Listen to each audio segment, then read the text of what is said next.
အမှန်လော်မှပြန်လဲကြိုးစုပါတယ်โอเคအခုကမြန်မာနိုင်ငံလက်ဝတ်သမားတွေအကြောင်းပြောမှာဖြစ်ပါတယ်သူတို့ဘယ်လိုထိုးလဲဘယ်လိုချလဲ 5NG ဘာညာ Nissan technique view ဟာဘာညာ strategy အဲ့လိုပေါ့အများကြီးမဟုတ်ဘူးထွန်းထွန်းမင်းရဲ့ဆိုးလင်းဦးရဲ့တန်းစင်ရဲ့ကြော်တော်ဝင်းရဲ့သူတို့အကြောင်းလေးတွေပေါ့အဲ့တော့ထွန်းထွန်းမင်းကစပြောမယ်ထွန်းထွန်းမင်းမှာအားသာချက်က2ခွက်ရှိတယ်ပြောမှတော့ 5NG ပေါ့ဗျာ2ခွက်ရှိတယ်တွေးရလူကိုအားကုန်ပြေးကန်မယ်အောက်ပိုင်းကိုအပေါ်ကန်မယ်ပြီးရင်ဘယ်ဝိုက်ညာဝဲထိုးမယ်ပြီးသွားပြီ 5NG ဒါပဲ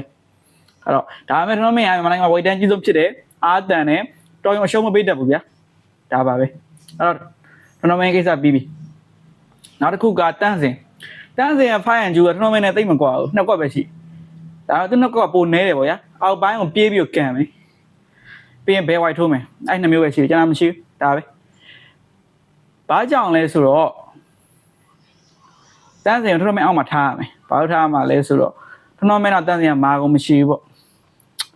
ပြီးဆိုးလင်းဦးနေနဲ့ကဆိုးလင်းဦးရဲ့အဓိက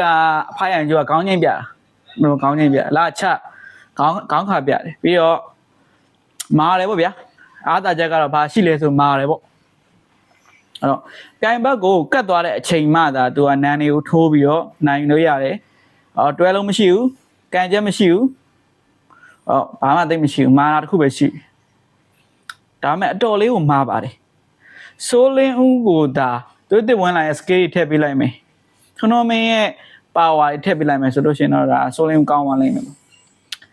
ကဲတော့သူတစ်ဝင်လိုက်ပညာလေးကောင်းတယ်ကန်ချက်တွေလည်းကောင်းတယ် 5NG လည်းမြင့်တယ်သို့ပေမဲ့ဝနေသူ့ဝိတ်တန်းမှာသူကဝင်ထိုးရင်ဂျပုဝရတယ်ဗျာဝေစီသူ့ထက်အကောင်ကြီးပြီးတန်နဲ့ကြွသားရည်လုံးဝ muscular ပဲနေပဲတွေ့မယ်ဆိုသူတစ်ဝင်လိုက်မနိုင်အဲ့တော့အများကြီးစဉ်းစားစရာမလိုဘူးဗျာသူဝမ်းမှာထိုးတာကန်ဆိုးတယ်သူ့ထက်ကြီးရဲ့ရက်ရှည်လူနေပဲတွေ့တယ်သူကဝါပြီးပုနေတယ်သူ့ရဲ့ပါဝါမတိုးဘူးပြန်ဘက်တွေကလက်တန်ရှည်တန်ရှည်တော့သူ2ပွဲရှုံးတယ်ဒုတိယပွဲဆိုရင်လည်းသူအကောင်းဆုံးလုပ်ပေမဲ့သူနဲ့ထိုးတဲ့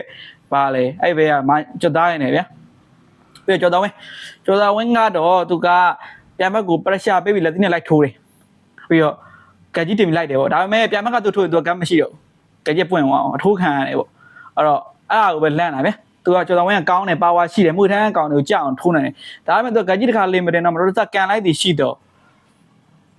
ကင်ဆန်လက်လိုမျိုးကန်ချက်တွေရောက်လာသည်ရှိတော့ကြောက်သွားနိုင်တယ်ဒီမှာကနားတောင်းပြီးထိုးလို့မရဘူးအဲ့ဒီကွက်ပဲရှိတယ်အဲ့တော့ကျော်သားဝင်းကိုလေဒါကအားလုံးမှာလက်ရှိပြောင်းလဲရဆုံးကကျော်သားဝင်းပဲဗျာတရားလို့မရှိဘူး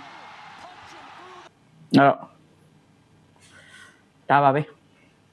ငါးရီတော့ပြောစရာမရှိဘူး